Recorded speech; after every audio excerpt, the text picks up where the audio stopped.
신기하네요.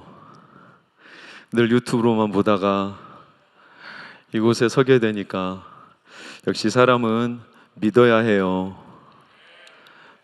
이곳에 올 거라고 믿었거든요. 이혜지 목사님이 4년 전에 저희 교회 오셔서 저희 교회 부흥회 하시고, 소 목사님 사모님하고 꼭 미국에 한번 오세요. 빈말로 들었죠. 형식적으로. 그 다음에 또 만나서 교제하다가 그 다음에도 6월에 한번 오시고, 그리고 40일 철회 때도 한번 오시고, 그때도 또 목사님 애틀란타 오세요. 어떻게 들었을까요? 여러분이 바라고 믿는 대로 빈말로 들었죠.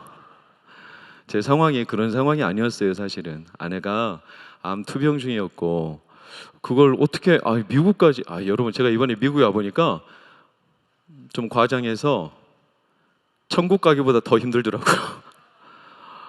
준비할 서류가 막 비행기를 타야 되는데 아내의 신상에 대해서 어마어마한 서류들, 아내가 탈 수 있냐 없냐, 산소호흡기가 필요하냐, 뭐 침대가 필요하냐, 아내가 스스로 고동이 가능하냐, 아내가 가지고 오는 약물이 캐리어로 한 박스인데 이 약물 또 장루, 소변줄 이런 게 다 어떻게 비행기에서 또 응급 상황 시에 이런 걸 어떻게 다, 이걸 의사의 소견서 8장 10장씩 받아가지고 영문으로 공증받아서 이걸 오니까, 천국 가는 건 예수님의 이름만 부르면 가는데 미국은 너무 어려웠어요.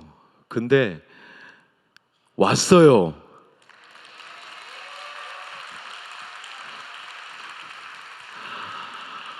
기적 같은 일이 벌어졌어요. 그리고 저는 애틀란타 베델교회에서 이렇게 많은 날마다 새로운 음식을, 오자마자 교회 소개, 숙소, 차량, 음식이 매 끼니마다 제가 한국에서도 안 먹어본 음식을 미국에서 먹었어요. 그래서 제가 너무나 감사해서 그 음식을 대접해 주신 분들, 또 이혜지 목사님, 장로님, 또 우리 부목사님들, 전사님들, 또 성도님들, 저를 얼굴도 이름도 모른 채 기도해 주신 여러분들이 이 교회에 있다는 사실을 제가 알고 왔어요. 감사함이 커요.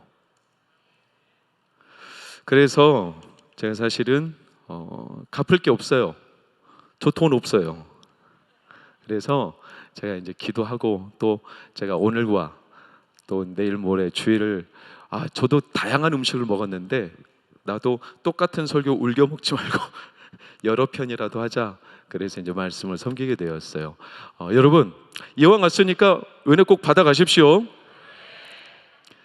저도 한번 애써 보겠습니다. 이혜지 목사님보다 저는 훨씬 언어에 능함도 없고, 이혜지 목사님을 제가 설교 스타일을 너무나 좋아하고 그분의 설교 자료 활용하는 이런 모든 것들을 굉장히 제가 존경하고 완전히 제가 추앙하는, 맹신하는 팬인데, 제가 그분은 어떤 설교 실력까지는 제가 따라갈 수 없어요. 그래도 꽝 대신 닭이라고 한번 해볼게요. 이왕 할 거 아멘도 크게 하세요. 지금 한국 시간으로는 9시 32분이거든요. 지금 이혜지 목사님 보고 계십니다. 그렇죠, 목사님? 본다고 하셨어요. 제가 잘하나 안 하나 보자. 여러분이 아멘 하나 안 하나 보자. 여러분 잘하셔야 돼요. 이혜지 목사님 6월 19일 날 저희 교회 금요철에 설교하십니다. 여러분의 반응에 따라 저의 제스처가 달라집니다. 너무 귀합니다. 제가 미국에 간다고 했더니, 제가 놀러 가는 게 아니라 미국에서 초청받아 간다 그랬더니, 저희 교회 앞에 있는 5월 카페라는 카페 사장님, 우와 목사님 대단하다. 왜냐하면 미국에 초청됐다라는 이 사실이 엄청 대단해 보이나 봐요. 여러분들이 저 한 사람 살렸습니다. 저의 입지가 동작구 상도동에서 굉장히 높아졌어요. 구주의 사랑, 12광주의 은혜 날이 갈수록 커져가기를 축복합니다. 여러분, 질문 하나 드려요. 우리 인생이 처음이 좋을까요? 마지막이 좋을까요? 처음이 좋을까요? 마지막이 좋을까요? 처음 시작할 때가 좋을까요? 마지막 갈수록 좋을까요? 3번 묻는 건 답이 틀렸다는 거예요. 여러분, 소풍 가기 전이 좋아요? 소풍 간 뒤가 좋아요? 직접적으로 이수희 목사님, 박혜선 목사님, 결혼 전이 좋아요? 결혼 후가 좋아요?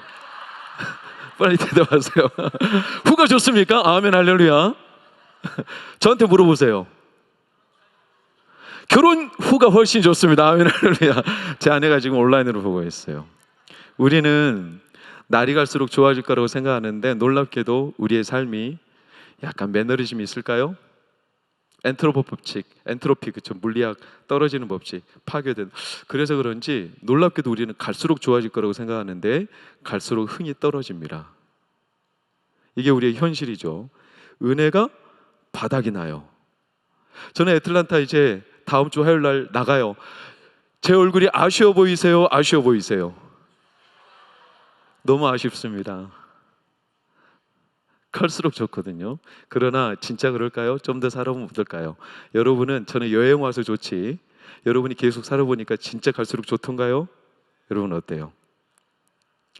처음 표적, 이게 오늘 처음 표적, 이 핵심이거든요. 잔치집이에요. 예수님 친인척 아마 결혼, 그래서 예수님과 어머니를 초대했죠. 그리고 제자들도 같이 왔어요. 근데 돌발 상황 3절을 보면 포도주가 떨어졌습니다. 이건 여러분 너무나 잘 아는 스토리죠. 마리아가 이를 알았어요. 황급히 알렸어요. 아들에게 포도주가 떨어졌다. 그랬더니 예수님이 매몰찬 반응하죠. 뭐라고 하죠? 여자여, 나와 무슨 상관이 있습니까? 우리나라 정서는 약간 좀 불편한 표현이지만 그 나라 상황으로는 굉장히 극존칭이라고 말을 해요. 여러분, 그 아랑곳하고 이 마리아가 예수님께 5절 다 같이 한번 읽어보겠습니다. 시작. 그의 어머니가 하인들에게 이르되 너에게 무슨 말씀을 하시든지 그대로 하라. 그러니까 뭔가 마리아가 믿음이 또는 기대하는 바가 무슨 말씀을 하든지 하인들에게 분부대로 해라. 그랬더니 예수님이 방금 전까지는 여자야 나랑 무슨 상관이 있습니까? 거절하시고선 1시간, 2시간 얼마나 지났을지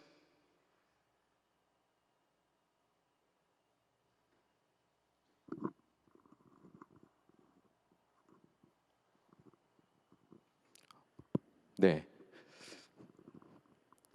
얼마나 지났을지 표현이 안 되어 있지만 불과 얼마 지나지 않아서 예수님이 갑자기 뭐 하시냐면 6절에서 8절을 보면 하인들에게 예식을 따라 두세 통 드는 동할랑이 6, 그래서 거기다 물을 채워라.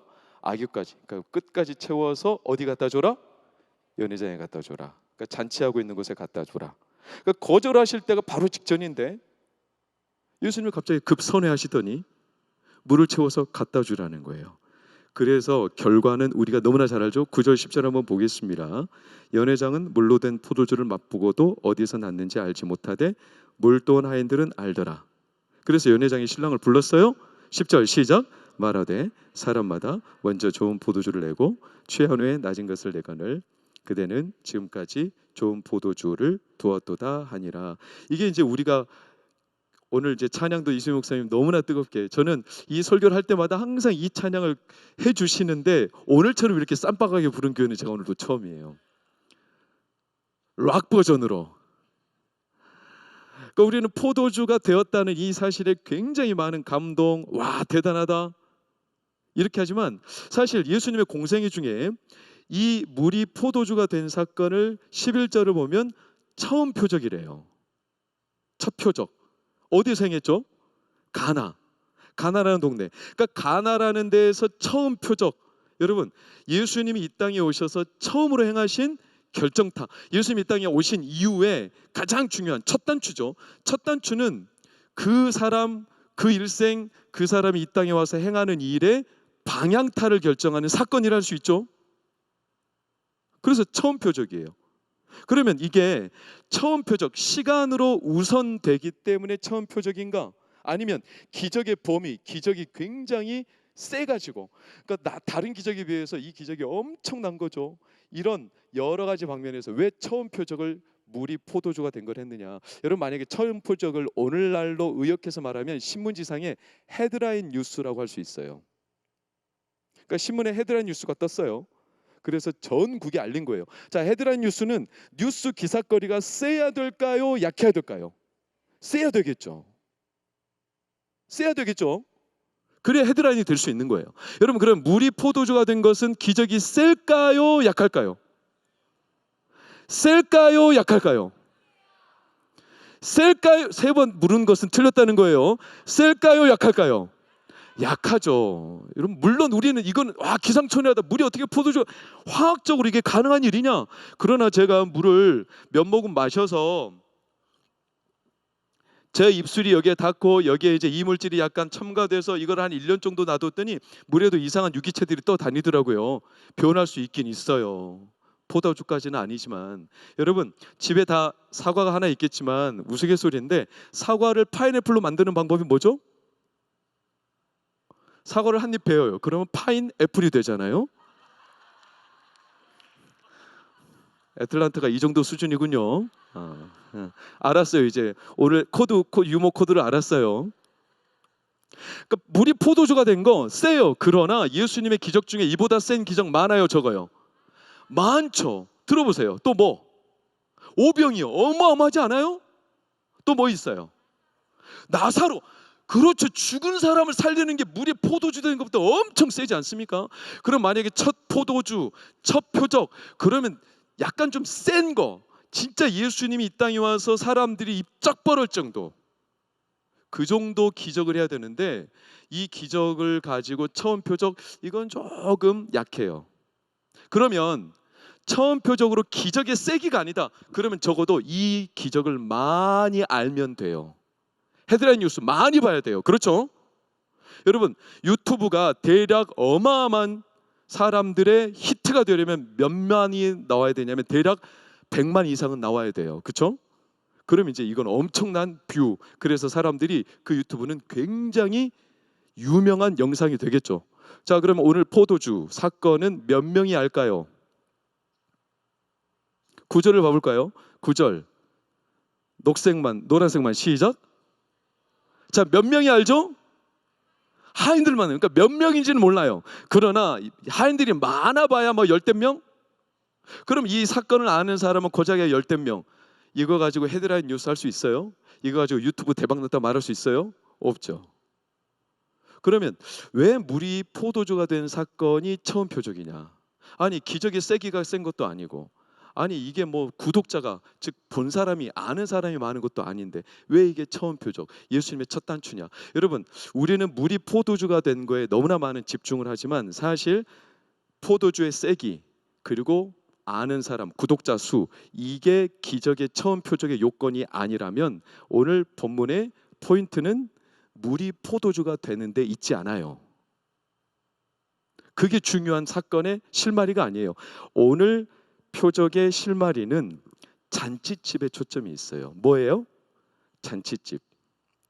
뭐에 초점이 있냐면 잔치집에 뭐가 떨어졌죠? 포도주가 떨어졌다는 사실에 포인트가 있어요. 이게 오늘 표적이 아주 중요한. 여러분, 질문 드려요. 잔치집에 포도주가 떨어질 수 있어요, 없어요? 빵집에 빵이 떨어질 수 있어요, 없어요? 쌀집에 쌀이 떨어질 수 있어요, 없어요? 여기는 풍족한가 봐. 한국에서 2년 전에 요소수가 떨어진 적이 있어요. 요소수가 저는 뭔지도 몰랐어요. 떨어지고야 알았어요. 여러분, 서울에 빵집 가운데 10대 빵집이 있습니다.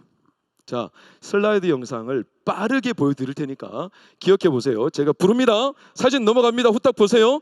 서초구 김용모 과자점, 물레동 셰프조, 여의도동 비레드피트, 성산동 리치몬드, 자양동 라몽떼, 철산동 후프베이글, 한남동 패션파이브, 성북일동 나폴레옹 과자점, 한남동 오월여종, 신사동 뺑드빠빠.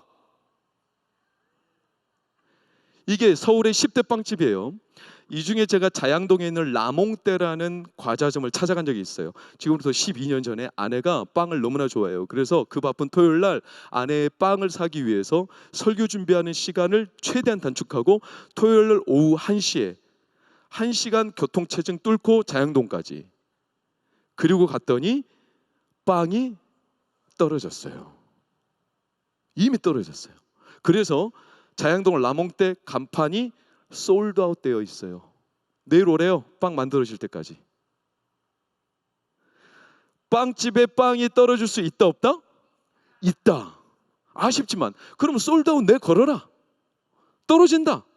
오늘 자취집도 똑같아요. 이게 낭패죠. 그러나 그 당시 혼인잔치는 예를 들면 일주일 동안, 2주일 동안 혼인잔치를 합니다.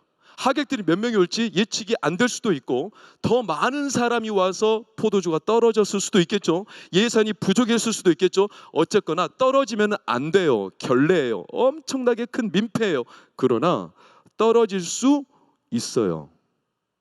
그러면 포도주가 떨어졌다고 솔드아웃 말해줘야 돼요. 근데 사람들이 계속 몰려와요. 사람들이 떠날 줄 몰라요. 주방 창고에 가봤더니 포도주가 점점 바닥을 보이고 있어요. 근데 사람들이 안 떠나. 그러니까 이 혼주 입장에서는 포도주가 떨어졌다라고 말하는 게 너무나 어려운 거예요. 망신살이죠, 망신살. 그리고 그 가문이 대대로 그 지역에 엄청난 결례로 저주거리가 될 수도 있어요. 여러분 생각해 보십시오. 여러분이 결혼식을 참석했는데 부식 재료가 다 떨어졌다고 안내 방송이 나와요. 오늘 부식 재료 떨어졌으니까 빈 걸음으로 그냥 음식 없어요. 다 가세요. 우리가 결혼식에 가면서 축의금을 하는 이유가 뭐죠? 축하하려고요. 정답. 우리가 축의금을 하는 이유가 뭐죠? 아니 결혼식을 하는 남녀는 지들끼리 잘 살라고 그래. 우리는 뭐하러 가죠? 그렇죠. 우리는 먹으러 가잖아요. 저도 주례를 벌써 50번 이상 해봤어요. 근데 우리 성도들 오시면요 대부분 주례 안 보고 다 식사하고 계십니다. 축의금 해놓고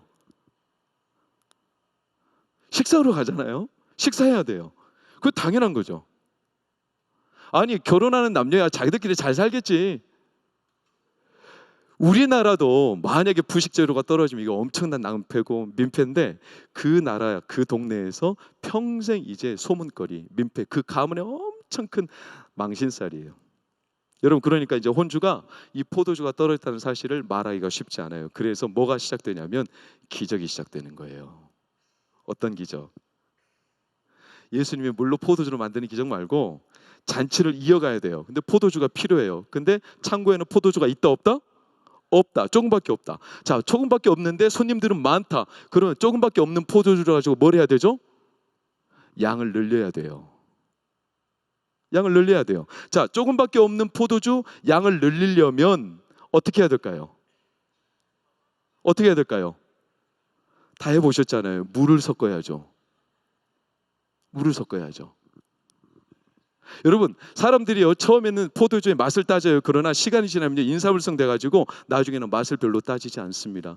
놀라운 건 제가 술을 마시지는 않아요. 근데 제가 대학교 때 선배들과 함께 과 모임이나 이런 데 가보면 술을 안 마셔요. 목사들인 거 다 알아요. 그런데 저는 사이다를 시켜주죠. 놀라운 건 분위기에 취합니다. 사이다를 마시는데도 분위기가 흥에 겨우니까 같이 취합니다. 그러니까 사람들이 인사불성 되면 그때부터 포도주 맛을 따지지 않으면 이 분위기가 좋은 거예요. 분위기가 좋기 때문에 포도주가 좋든 나쁘든 괜찮아. 그냥 포도주 모양처럼 생긴 것만 가져와도 돼.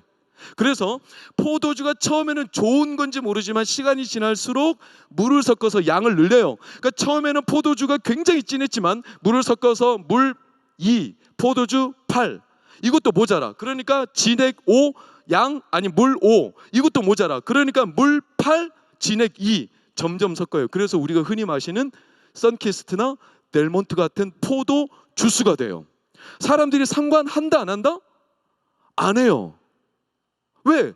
분위기가 좋은 거예요. 가져와라. 뭐 어떠냐? 우리는 그냥 이제 포도주만 필요 없다. 신경 안 써. 우리는 이 잔치 분위기를 즐기는 게 목적이야. 이걸 제가 제 주장처럼 여러분들이 들으실지 모르겠지만 제가 소설 쓰는 게 아니에요. 오늘 10절 말씀에 너무 놀랍게 이렇게 기록돼요. 10절 다 같이 사람마다 먼저 좋은 포도주. 자, 먼저 좋은 포도주래요. 좋다는 건 뭐가 좋다는 거죠? 퀄리티가 좋다는 걸 말하죠. 근데 취한 뒤에는 뭐를 낸대요? 낮은 걸 낸대요. 뭐가 낮다는 거죠? 그렇죠. 퀄리티가 낮은 걸 말하죠. 분명히 처음에는 퀄리티가 높은 거. 근데 시간이 지나면 사람들의 입맛이 별로 인사불성 따지지 않아요. 그래서 낮은 거 내도 별 문제 안 삼아요. 중요한 건 다시 10절 띄워볼까요? 10절에 제일 앞에 노란색 시작. 사람마다 이게 너무나 놀라운 거예요. 사람마다. 이게 넌센스예요. 두 가지 넌센스죠. 첫 번째, 포도주 양을 늘리기 위해서 포도주의 물을 섞는 넌센스가 있어요.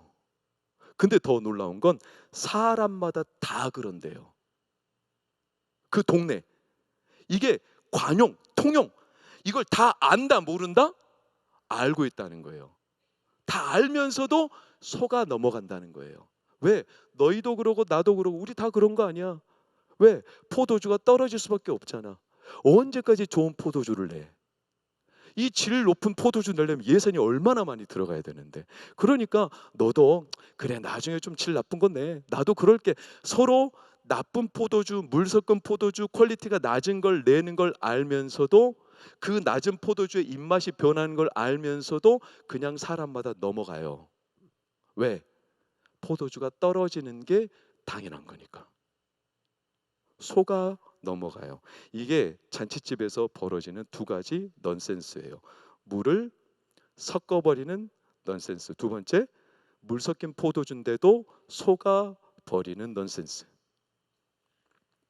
예수님이 지금 왜 가나 혼인잔치의 표적을 처음 표적으로 삼으셨냐면, 여러분, 물이 포도주가 된 게 중요한 게 아니고 사실은 잔치집에 포도주가 떨어진다는 사실 때문에 처음 표적을 삼으신 거예요.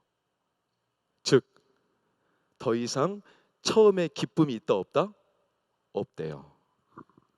처음에 내 즐거움이 있다 없다? 없대요. 제가 처음에 질문 드린 것처럼 인생이 처음이 좋아요? 갈수록 좋아요?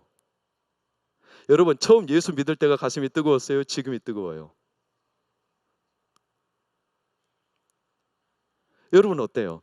사람마다 다르겠지만 우리는 부정할 수 없는 게 처음에 기대, 열정, 포부, 마음의 진심, 마음의 설레임, 마음의 즐거움, 교회만 와서 엎드려도 찬양 소리만 들려도 말씀만 들어도 목사님 얼굴만 봐도 내 마음이 쿵쾅거렸어요.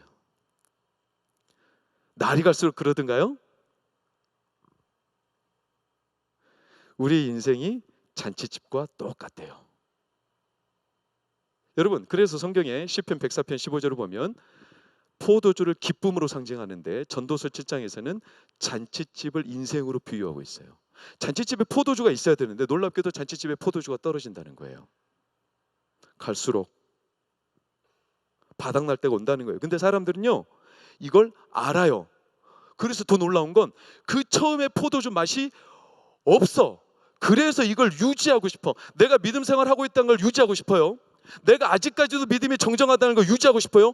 그래서 이걸 유지해야 돼. 남들이 모르게. 그래서 여기다 자꾸 뭘 섞냐면 물을 섞어요. 처음에 포도주가 아니에요. 그게 내가 처음에 찬양했던 기쁨이 아니에요. 내가 처음에 말씀드렸던 기쁨이 아니에요. 근데 내가 이 마음이 들킬까 봐, 이 내 믿음의 여정이 나 믿음이 좀 약해졌어. 남들이 볼 때 집사님 왜 그래요? 믿음이 처음 같지 않아? 이런 말 듣는 게 너무나 부담스러운 거예요. 그래서 자꾸 뭘 섞어요. 괜찮은 것처럼 물을 섞어요. 놀라운 건 물을 섞어 포도주를 마시니까 뭐가 바뀌죠? 입맛이 바뀌어요. 처음에 누렸던 기쁨과 즐거움의 입맛이 사라져버려요. 근데 모두 다 그런데요. 나도 그랬어. 나도 처음 예수 믿을 때는 엄청 뜨거웠어. 근데 사람 다 그래. 이걸 모두가 다 알고 있대요. 그런 처음의 기쁨이 바닥나는 잔치집. 여러분, 우리가 살아보니까 무한정 있지 않다는 걸 우리는 잘 알잖아요. 한계가 있어요. 우리가 누리는 거. 자원도 한계가 있고 시간도 한계가 있고 건강도 한계가 있고 물질도 한계가 있고, 하다못해 저희 집도 자녀가 3명이에요. 제가 이혜지 목사님을 부러워하는 가운데 제일 부러워하는 한 가지가 자녀 5명이에요. 저는 사실 5명을 원했어요. 내 아내가 너무나 부담스러워서 3명까지 딱 낳고 끝났지만 3명도 감당이 쉽지 않더라고요. 왜냐하면 저 한 명 보고 아내 한 명 보면 꼭 한 명이 남아요. 이 한 명은 치열한 경쟁 구도 안에 있죠. 부족해요. 부모의 손길이 항상 부족할 수밖에 없어요. 저요 목사님 개척교회 아들 태어나서 제가 키가 190이거든요. 이건 쪼크였는데 여러분 지금 너무 진지하게 받으신 것 같아요. 제가 키가 이 정도밖에 안 큰 이유가 제 위로 형이 3명 있어요. 근데 저를 그 3명 틈바구니에 어쩔 수 없이 낳은 분위기가 좀 있었어요. 그러다 보니까 경쟁구도. 그래서 형들 치열함 틈 사이에서 내가 살아남아야 돼. 그래서 형들이 내 젖을 다 뺏어 먹어버렸어요. 그래서 제가 못 컸어요. 태어날 때부터 경쟁 구도. 여러분, 우리나라 한국 저출산, 비혼, 결혼 안 하려고 해요. 아예 안 나오려고. 왜? 너무 힘들어요. 결혼에 기쁨이 없어요. 부동산 갈수록 투기가 높아지고 있어요. 왜? 한계가 있으니까. 그러니까 우리도 태어나 보면 금세 알아요. 뭐를요? 처음에 누렸던 게 갈수록 떨어진다는 거. 이건 너무 당연한 우리 삶에 이루어지는 일들이죠. 그러니까 우리 삶에 밑빠진 독, 잔칫집, 포도주가 떨어진다는 사실을 성경은 우리 인생과 똑같이 비유하고 있어요. 여러분, 포도주가 떨어지면 어떻게 해요? 빵집에 빵이 떨어지면 어떻게 해요? 솔다운 내걸어요. 떨어졌습니다. 하나님, 저 처음에 가졌던 기쁨이 이제 없습니다. 제가 처음에는 진짜 예수님 믿는 기쁨이 찬양만 해도 가슴이 막 이렇게 벌렁벌렁 되고 너무나 가슴이 뜨거웠는데, 솔직히 하나님, 지금은 제가 말씀을 들어도 기도를 해도 찬양을 해도 가슴에 뜨거움이 없습니다. 이거 내 걸어야 돼요. 솔드아웃. 근데 그걸 잘 못해요. 하기가 어려워. 왜? 제가 지금 신앙이 몇 년이, 연차가 몇 년인데요, 제가 지금 모태 신앙, 저희 아버지 목사님, 위로 형 두 분 목사님, 제 아래 여동생, 이런 상황에서 나 믿음 없다고, 게다가 담임 목사 지금 유튜브로 제 설교 영상 다 듣고 있을 텐데, 성도들이, 어머니 저 교회 가기 싫어요. 왜? 교회 가면 목사님 설교 너무 지루해요. 장로님 기도 왜 이렇게 깁니까? 교회 분위기 왜 이렇게 딱딱합니까? 저 교회 가기 싫어요. 얘야 그래도 네가 교회 가야지. 네가 담임 목사인데 어떡하냐?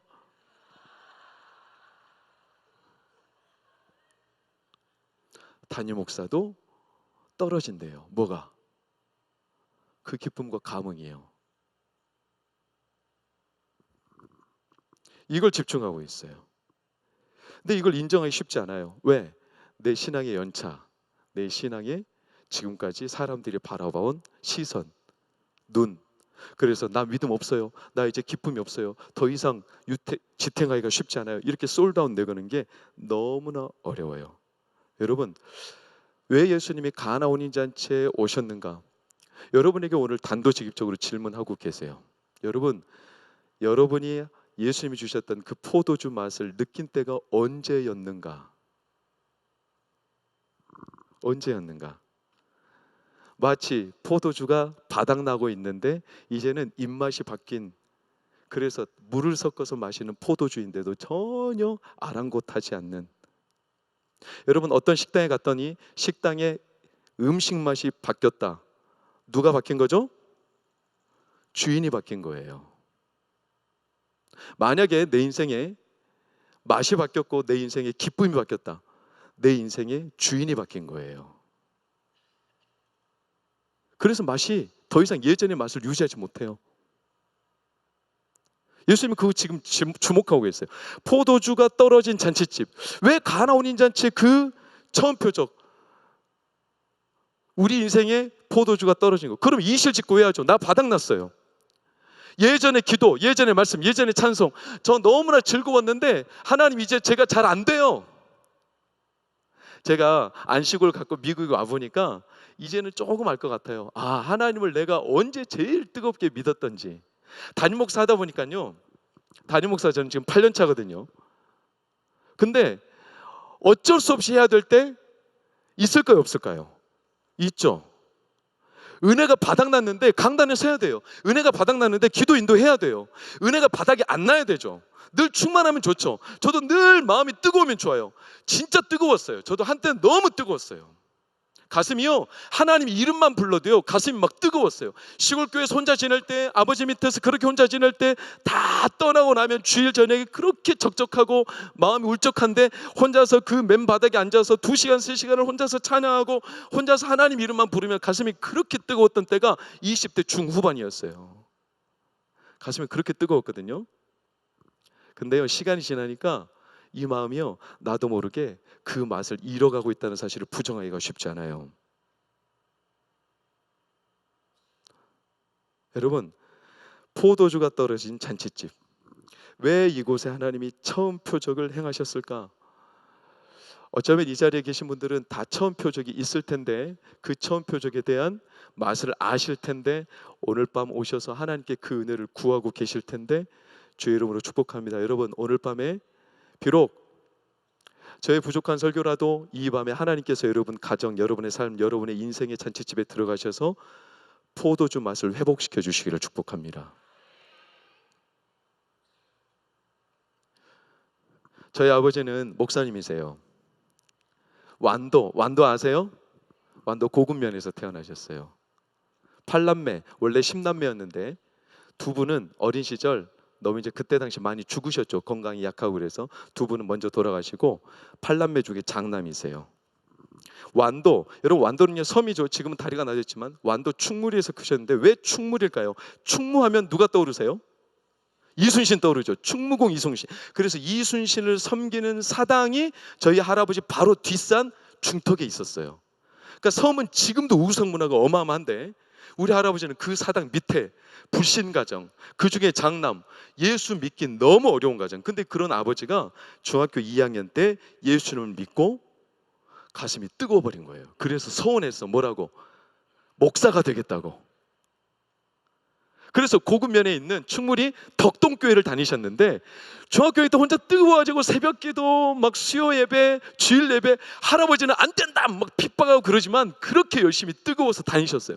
그래가지고 목사가 되겠다고 이렇게 서원했는데 신학교를 가야 되잖아요. 신학교를 가야 되는데 우리 할아버지 집은 김농사, 그 당시 작은 배 하나 가지고 김농사를 하는 너무 가난한 가정이 8남매, 그러니까 얼마나 근근히 사는, 신학교를 보낼 돈이 어디 있어요 지금? 저희 아버지 중학교 2학년 중퇴, 너무 가난해서 학교 갈 돈이 없어요. 장남이 학교를 못 갔으니 그 아래로 쭈루리 다 학교 못 가죠. 신학교는 웬걸? 그래가지고 아버지는 목사가 되고 싶은데 신학교는 못 가. 계속 김농사.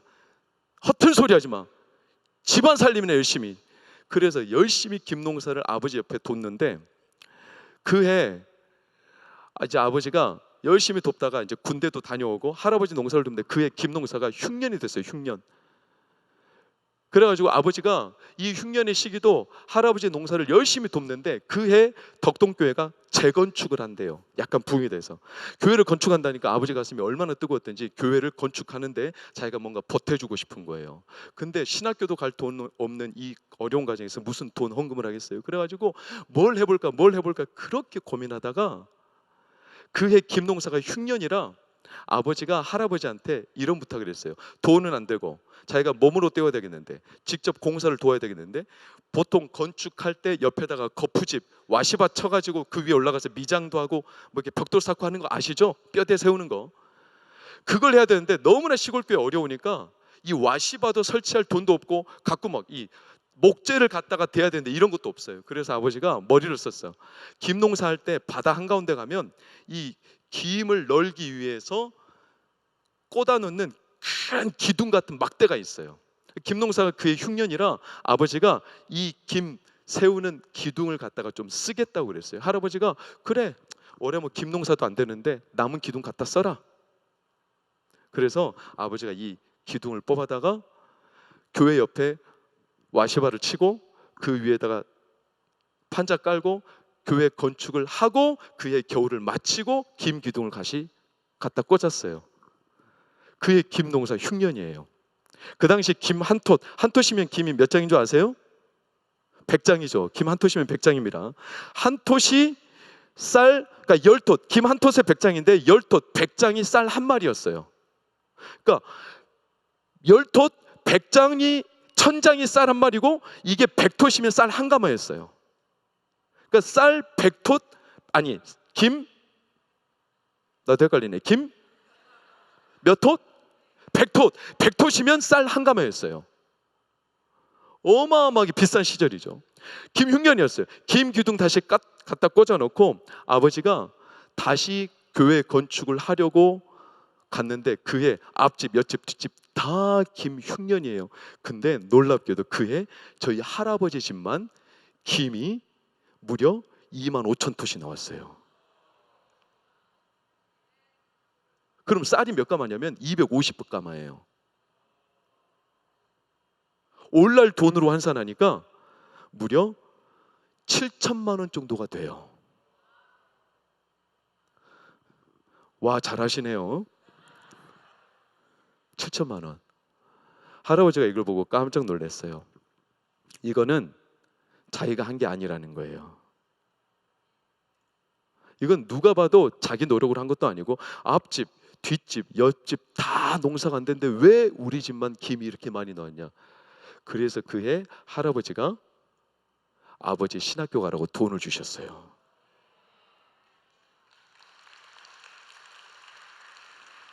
그 아버지가 중학교 2학 중퇴하고 검정고시 보고 신학교를 가셨어요. 목사가 되셨죠. 우리 아버지가 언젠가 제가 아버지하고 통화를 하는데 그 처음 표적 이야기를 저한테 들려주시는 거예요. 기도야, 내가 그 가슴이 뜨거웠던 때 진짜 우상이 어마어마하게 다스리는 그 충무리, 고급면, 덕동리 교회 건축할 때 내가 아버지 기둥 갖다가 잠깐 썼는데 하나님은 그거 잊지 않으시고 우리 바다에서만 김이 나오게 하시더라. 처음 표적. 여러분, 그럼 저희 아버지가 그 뒤로 이제 목사가 돼서 개척을 했어요. 개척하고 목회가 쉬웠을까요? 어려웠어요. 엄청 어려웠어요.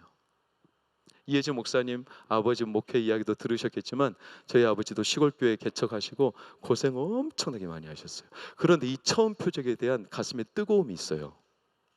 그래서 잊지 못해요. 그래서 그 처음 표적을 안고 기쁨을 가지고 목회를 시작하며 아버지가 소원을 해버렸어요. 어떤 소원? 하나님, 만약에 우리에게 자녀를 주시면 모두 목회자를 만들겠습니다. 우리 태어나기도 전에 동의도 구하지 않고. 여러분, 제 이름이 손기도. 그럼 오남매예요. 오남매 이름이 궁금해지지 않아요? 제 이름이 기도면 제가 언젠가 한국에서 기도라는 이름이 몇 명일까 싸이월드로 검색해보지. 기도라는 이름이 한국에서 3명 있어요. 3명. 3명 다 놀랍게도 다 목사예요. 근데 제가 1번 목사예요. 그럼 저희 형제 큰형, 둘째형, 셋째형 그리고 여동생 이름 궁금하지 않아요? 궁금하지 않아요? 궁금하면 500원. 큰형 이름은 영광 돌리고 살라고 손영광이에요. 둘째 형 이름은 찬양하며 살라고 손찬양이에요. 셋째 형 이름은 하나님 감사합니다 손감사예요. 그리고 제 이름은 손기도, 기도하며 살아라. 아, 이 이름이 얼마나 짐스러워. 빌기자에 빌도자요. 빌어먹고 사는 거예요, 평생. 그리고 여동생은 손진실. 솔직히 말하면 첫째 아들, 둘째 아들까지는 아버지가 기뻐서 낳았어요. 근데 셋째는 딸이기를 바라고 셋째 감사가 너무나 얌전해서 딸인 줄 알고 착각하고 낳았는데 아들이요. 에이, 셋째까지 낳았는데 넷째라고 뭘 못 낳냐. 넷째 낳았더니 또 아들이요. 그래서 다섯째 딸까지 낳은 거예요. 딸 때문에 제가 지금 살아있는 거예요. 영광 찬양 감사 기도 진실. 그리고 더 놀라운 건 큰형 내 아들 첫 조카의 이름이 뭔지 아세요? 영광 찬양 감사 기도 진실을 합치면 그 이름이 나와요. 손예배예요. 여러분 기뻐하지 마세요. 남의 일이라고. 이 이름이 얼마나 짐이 된 줄 아세요? 평생 이름만 들어도 목사 아들이에요. 그래서 언젠가 저희 아버지가 야 기도야 이제 네가 아들 저희 아들 딸 아들 3명이에요. 아버지가 이름을 지어주겠대. 제가 얼른 몰래가서 이름 다 지어버리고 동사무소에 등록해버렸어. 거절. 무슨 짐을 가지고 살라고. 저희 아버지 그렇게 처음 표적 아들들 다 소원해버렸어요.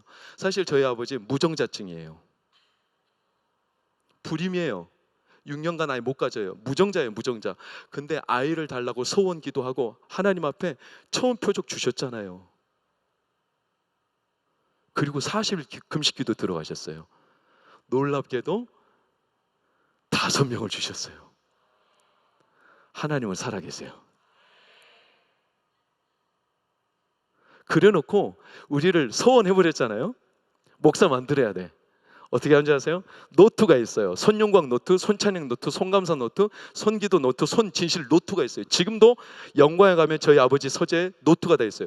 제 노트를 보면 제가 태어난 게 1977년 11월 15일인데 태어나기 전부터 노트에 다 기록을 했어요. 1977년이지만 예를 들어서 1977년 10년 뒤 몇 월 며칠에 얘는 학교 몇 학년 뭐 하고 있을 거다. 몇 년 뒤 뭐 하고 있을 거다. 뭐 하고 제 인생 그래프가 노트에 5년짜리, 10년짜리, 15년짜리, 20년짜리 싹 기록되어 있어요. 저한테 동의 한마디도 없이 대학교는 어디를 가고 과는 뭐를 정하고 꿈도 싹 아침마다 가정 예배 드리면 영광이 형은 학자 그리고 부흥사 그리고 뭐 목회자 그리고 저는 할 거 없으니까 3명 다 합쳐서 학자 부흥사 목회자 되라. 진실이는 사모 되라. 노트에 아들들 딸 이름 다 인생 계획표가 기록되어 있어요. 그러면 아버지 뜻대로 기도대로 됐냐? 안 됐죠. 그 스케줄대로 된 게 하나도 없어요. 제가 아버지께 물었어요. 아버지, 기도대로 된 게 하나도 없잖아요. 알아. 그러나 하나님은 항상 내가 기도한 거 공짜로 만들지 않고 더 좋은 거 주셔. 그렇게 노트에 기록하며 우리 인생을 설계하셨어요. 그래서 3명의 목회자가 된 거예요. 그러나 아버지는 목회가 쉽지 않았어요. 시골교회 개척하고 너무 혹독했어요. 그러니까 혼자서 불신 가정에서 우상 섬기는 가정에서 팔남매 장남으로 엄청나게 많은 핍박 속에서 믿음 지켜야 되고 자녀들 목회자 만들어야 되는 얼마나 많은 시험이 있었겠어요. 몸을 혹사시켰죠.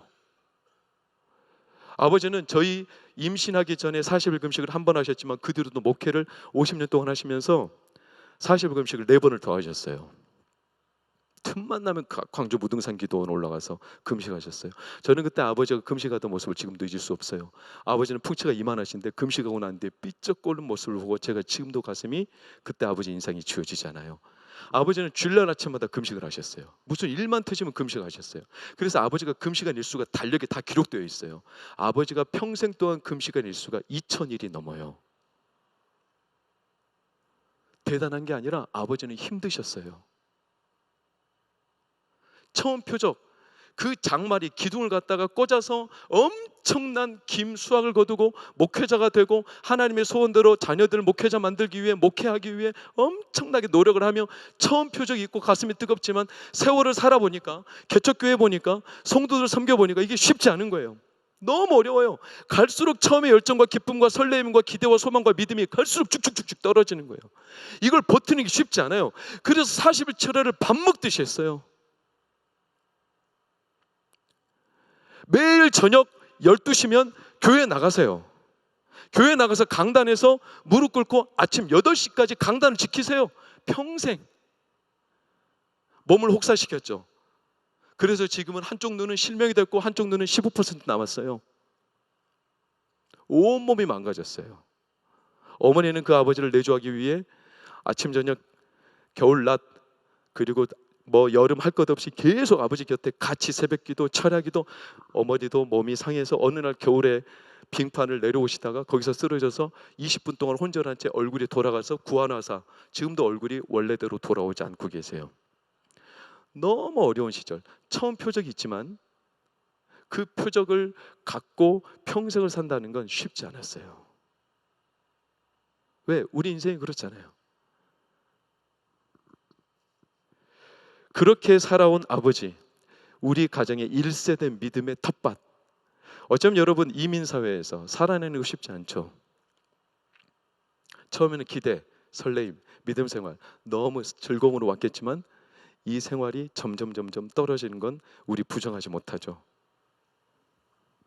아버지를 저는 그렇게 바라보며 아버지가 지금은 너무 존경스럽고 그 아버지 밑에 제가 목회자가 된 것은 저는 제가 노력해서 이 자리에 온 게 아니고 동광교회를 섬기는 내내 제 머릿속에 떠나지 않는 한 가지는 저는 아버지 열매 따먹고 살고 있어요. 제가 이룬 게 하나도 없어요. 아버지가 그렇게 처음 표적의 기쁨이 있지만 평생 자기 몸을 다 망가뜨리면서 달려왔던 걸음에 과연 어떤 하나님의 그 처음 표적의 은혜와 기쁨을 그분이 응답받으셨을까? 갈수록 떨어지지 않았을까? 근데 아버지가 진짜 기뻤던 때가 하나님이 나에게 주신 표적대로 나중에 더 좋은 포도주를 주었다라고 고백하던 때가 2018년도 6월 30일 날 일어났어요. 그게 뭐냐면 제가 동광교회 위임이 되는 날이었어요. 영광 찬양 감사 기도 진실 오남매 가운데 다 훌륭하지만 넷째 아들 막내, 항상 아버지 말에 순종한다고 생각했던 막내 아들이 그렇게 자기 앞가림 못하고 별변 참고 그랬던 막내 아들이 서울에 보란듯한 교회 담임 목사가 되고 위임 목사가 될 때 아버지가 교회 오셨죠. 그리고 저는 마지막 아버지에게 축도를 부탁드렸어요. 아버지는 단위에 올랐어요. 저는 지금도 그 영상을 가끔 봐요. 아버지가 단위에 올라서 축도를 하십니다. 여러분, 축도 조금 과장해서 10분 동안 하는 거 봤어요? 우리 주 예수 그리스도와 하나님의 크신 사랑과 성령의 감화 가운데 교통하심이 이 자리에 모든 성도들에게 있을지어다. 한 20초 30초면 끝나죠. 아버지가 축도를 하러 올라오셨는데 제가 체감하기로는 10분이 넘었어요. 시간은 그게 왜? 아버지는 올라와서요 우리 주 예수 그리스도의 은혜와 할 때 축도를 이어가지 못했어요. 손이 발발발 떨리셨어요. 얼굴이 빨개지셨어요. 입술을 굳게 다무셨어요. 아무 말도 못하셨어요. 저는 아버지한테 물은 적은 없어요. 그런데 제가 감히 상상해 보건대 아버지는 그때 이 생각하셨을 거예요. 이 마음이 있었을 거예요. 하나님의 그런 마음 주시지 않았을까 싶어요. 저희 아버지 성함이 손정봉이에요. 이렇게 하셨겠죠. 너무나 혹독한 세월, 부흥 한 번도 맘 못 보고 시골교회 하다가 성도들에게 때로는 박해받고 교회 쪼개지고 그 숱한 세월을 살았던 아버지가 처음의 기쁨과 열매를 버티기 위해 버텼던 지난 세월 50평생 그 시간을 주마등처럼 스쳐 지나가며 이 축도하는 순간 하나님이 어쩌면 가슴에 정봉아 내가 너 잊지 않았다.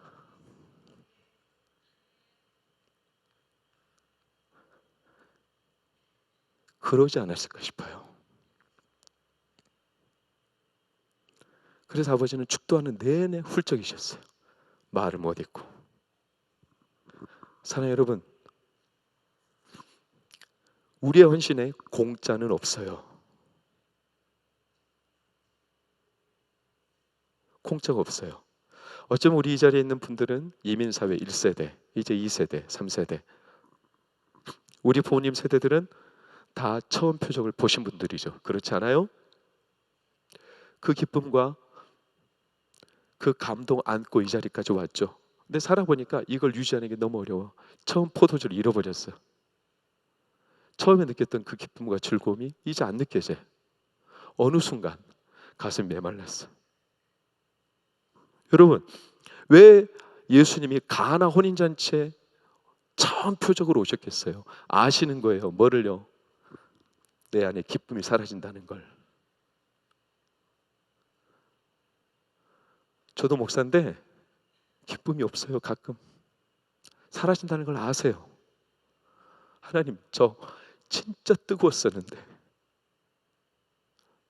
아내를 한 4년 간병해 보니까 어느 순간 저도 모르게 마음이 이렇게 위축됨이 있어요.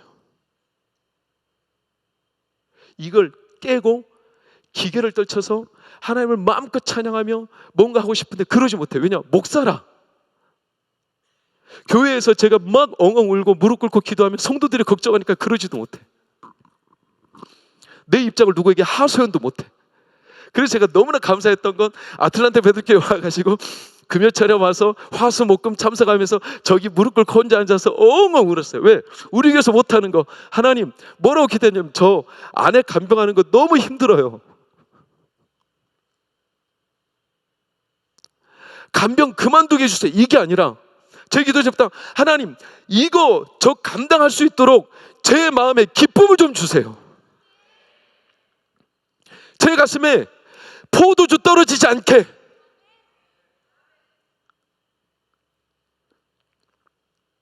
여러분, 왜 예수님이 가나 혼인잔치에 오셨을까요? 포도주가 떨어졌기 때문에 그래요. 우리 인생 잔칫집 포도주가 떨어져요. 우리는 그 첫 표적을 다 아는 사람들이에요. 여러분, 첫 표적이 있다는 건 그 다음 표적이 있다는 증거이기도 해요. 첫 열매가 있다는 건 그 다음 열매의 증거이기도 해요. 그러니 사랑하는 여러분, 우리 잔치집, 우리 인생 포도주가 떨어졌어도 감출 이유가 없어요. 오늘 하나님 앞에 이실직고하고, 하나님, 제게 처음에 느꼈던 그 기쁨과 감사와 영광과 소망과 즐거움이 저에게 없어요. 저를 좀 만나 주십시오. 예수님이 그 잔치집이 떨어진 포도주에 가신대요. 가셔서 처음보다 맛 좋은 포도주를 내신대요. 여러분, 놀랍지 않습니까? 그래서 이게 우리 처음 표적인 거예요. 예수님이 이 땅에 오신 목적, 왜 오셨나 안다. 선기도 안다. 애틀란타 베델교회 성도들아 안다. 뭐를 하냐? 네 인생이 너무 고달퍼서, 너무 힘들어서, 이민사회에 버티느라 너무 힘겨워서 때로 원치 않게 포도주가 떨어진다는 거 안다. 안다. 감출 필요 없다. 내가 그래서 가나온 인잔치에 왔다. 처음 표적, 분명히 떨어졌지만 나중에 내가 좋은 포도주 낼 거다.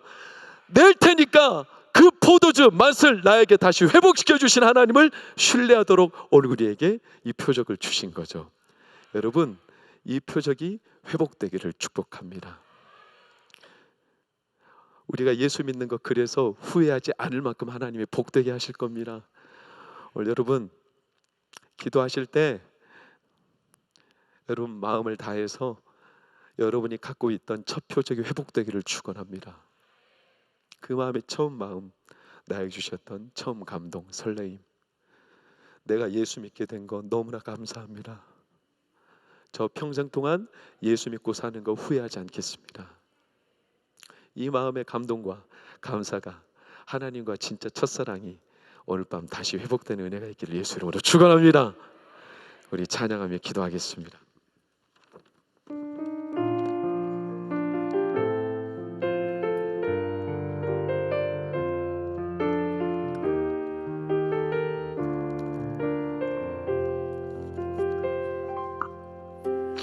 나의 평생에 가장 복된 일은 내가 예수님을 만난 것이라. 만난 것이라.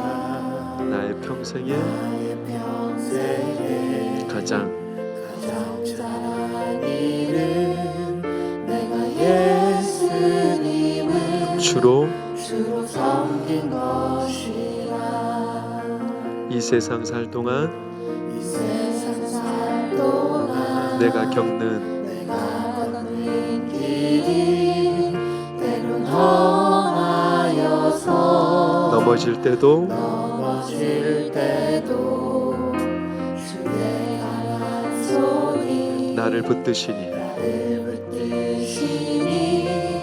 나는 예수님을 주로 섬기며. 우리는 예수님 믿는 거 후회하지 않아요. 나는 주를 섬기는 것에 후회가 없습니다. 내가 걸어온 모든 시간 다 주의 은혜니. 내가 걸어갈 모든 날도 주만 섬기며 살리. 오직 예수 이름 부르며 살아가리라. 이것이 나의 간증이요. 이것이 나의 찬송일세.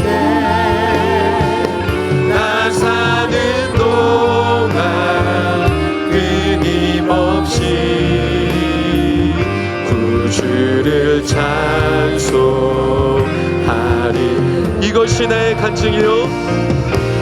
이것이 나의 간증이요. 이것이 나의 찬송일세. 나 사는 동안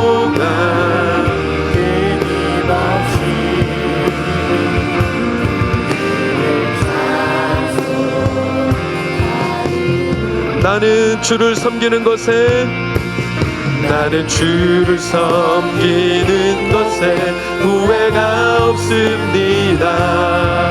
내가 걸어온 모든 시간 다 주의 은혜니 내가 걸어갈 모든 날도 주만 섬기며 살리 오직 예수 이름 부르며 우리 목소리로만 고백할까요? 나는 주를 섬기는 것에 나는 주를 섬기는 것에 후회가 없습니다. 내가 걸어온 모든 시간 다 주의 은혜니 내가 걸어갈 모든 날도 주만 섬기며 살리 오직 예수 이름 부르며 살아가리라. 사랑하는 여러분, 우리 다 처음 표적이 있어요.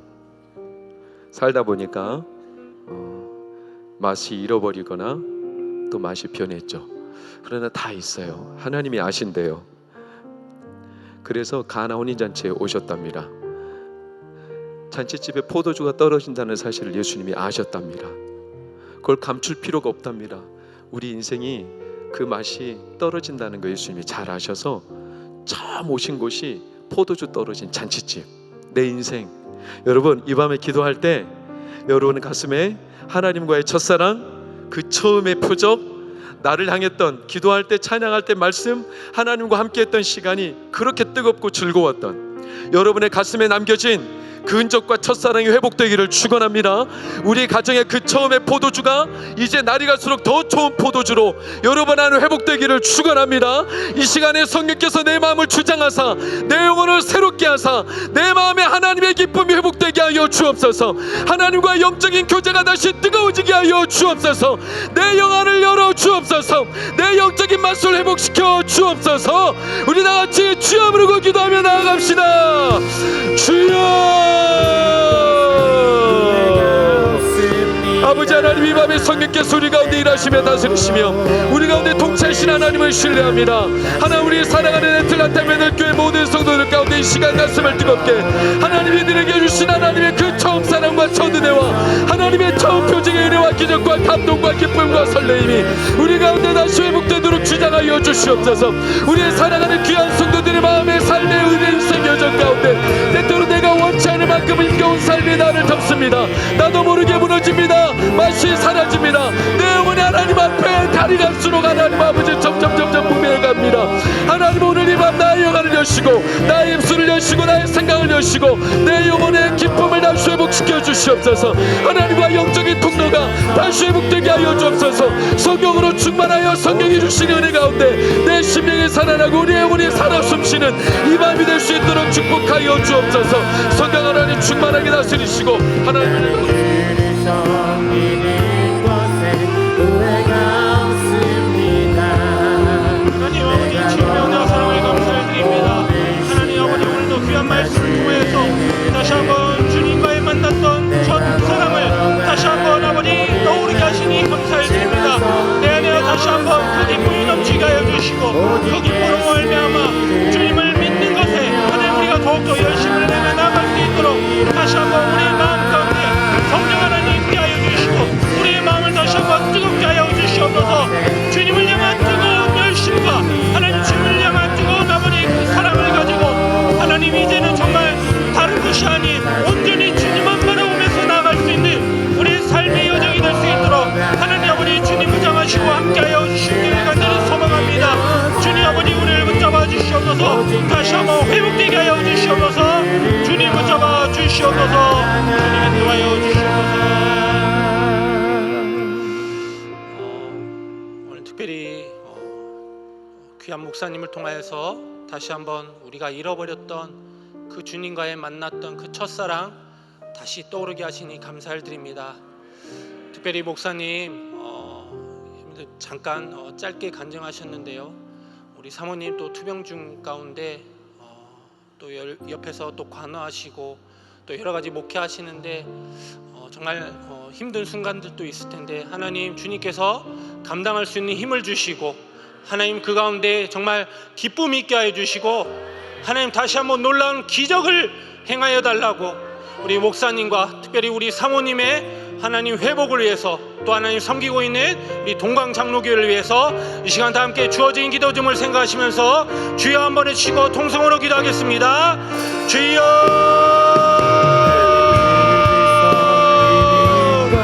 하나님 아버지 이 시간 사랑하는 우리 송기도 목사님을 위해 간절히 기도하며 나갑니다.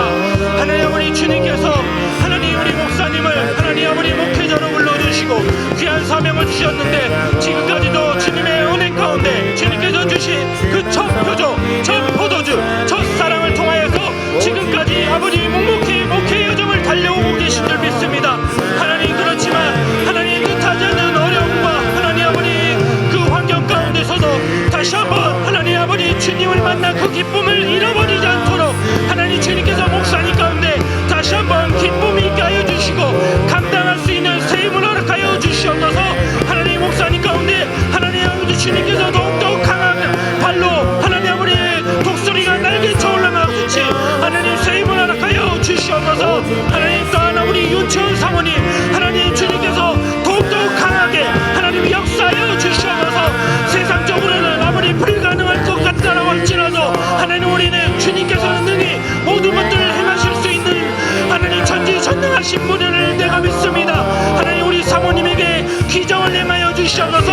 하나님 우리 포도주로 변한 것처럼 우리 사모님의 모든 암세포들이 깨끗이 사라지게 하여 주시옵소서. 하나님 우리 사모님을 붙잡아 주시고 하나님 능력으로 함께하여 주시옵기를 간절히 소망합니다. 하나님 또한 섬기시는 동방 장로교회 가운데도 하나님 아버지 그 지역 가운데 하나님 정말 아버지 첫 포도주와 같은 하나님 첫 표적과 같은 기쁨이 넘치는 교회가 되게 하여 주시고 그 지역에 하나님 아버지 예수의 향기를 전할 수 있는 아름다운 교회가 될 수 있도록 주님 축복하여 주시옵소서. 하나님 아버지 주님께서 하나님 아버지 특별히 목사님 또 출타 중에 계실 때 하나님 교회를 지켜주시고 교회를 가운데 하나님 아버지 성령 안에 인도하여 주시옵소서. 주님 붙잡아 주시옵소서. 하나님 인도하여 주시옵소서. 우리 계속해서 특별히 우리 담임 목사님 또 글로벌 사역월 가운데 오늘은 또 새벽에 극동방송에 가서 또 하나님 말씀을 전했는데요. 가는 곳곳마다 하나님 다시 한번 놀라운 회복 있게 하여 주시옵소서. 오늘 목사님 말씀하신 것처럼 기쁨이 있게 하여 주시고 첫사랑이 회복되는 놀라운 역사가 일어날 수 있도록 우리 목사님의 모든 사역을 위해 기도하시겠고요. 또한 우리 유스 아이들 고국방문 중에 있습니다. 그 고국방문을 통하여서 하나님 우리 조국 대한민국을 다시 한번 또 마음으로 품고 하나님 또 기도하며 하나님 우리 좋은 것들 보고 하나님 우리 유스 아이들이 정말 다시 한번 믿음의 좋은 일꾼들이 되어줄 수 있도록 하나님 이 모든 것들을 놓고 또한 특별히 주변에 생각나시는 아픈 환우분들이 있다면 이 시간 다시 한번 주님께서 기적을 행해달라고 주어진 기도 제목을 놓고 이 시간 다시 한번 주여 한번 해주시고 뜨겁게 통성으로 기도하며 나가겠습니다. 주여 하나님 아버지 이 시간 특별히 사랑하는 우리 담임 목사님의 글로벌 사역을 위해 기도합니다. 하나님 아버지 한국에서 하나님 아버지 여러 가지 집회 가운데 말씀을 증거하실 때마다 성령 하나님 귀로 모아주시고 하나님 아버지 말씀마다 하나님의 놀라운 능력이 나타나게 하여 주시옵소서. 잃어버린 첫사랑이 회복되게 하여 주시고 기쁨이 얘기되게 하여 주시고 헌신이 회복되게 하여 주시고 다시 한번 교회 무너진 곳들이 회복되는 놀라운 역사가 있게 하여 주시옵소서. 하나님 목사님을 통하여서 하나님 이 시대 가운데 귀하게 사용해 주신 너무나 감사를 드립니다. 가는 곳곳마다 하나님의 놀라운 성령님의 역사가 있게 하여 주시고 이 모든 집회 열정 잘 감당할 수 있도록 하나님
한번 회복될 수 있도록 하나님 치료의 광선을 말하여 주시옵소서.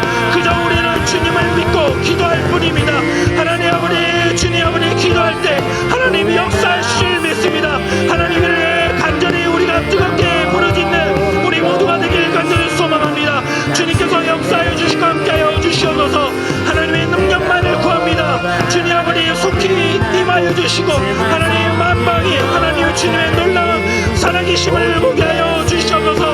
하나님 우리 교회 가운데 놀라운 살아계신 하나님의 기적을 경험하는 우리 모두가 되길 간절히 소망합니다. 이를 위해 하나님 아버지 우리가 합심으로 기도하며 나갈 때 하나님 기도에 놀라운 아버지 능력이 더 클 줄 믿습니다. 하나님 이 시간 간절히 부르짖을 때 이제 내가 주님을 만난 자리가 되게 하여 주시옵소서. 하나님 뜨겁게 부르짖으며 나갈 때 하나님께 더욱더 가까이 나가는 이 시간이 될 수 있도록 주님 붙잡아 주시고 함께하여 주시옵기를 간절히 소망합니다. 주님 인도하시고 함께하여 주시옵소서. 주님 아버지 역사하여 주시옵소서. 주님 인도하여 주시옵소서.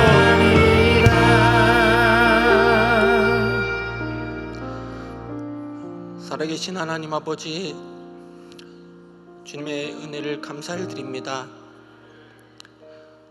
영원히 죽을 수밖에 없는 우리를 무엇이간데 우리를 그 십자가에 달려 죽으심으로 말미암아 우리를 구원하여 주시고 우리를 주님의 자녀라고 불러주신 그 주님의 은혜를 잊어버리고 살아왔던 우리를 용서하여 주시옵소서.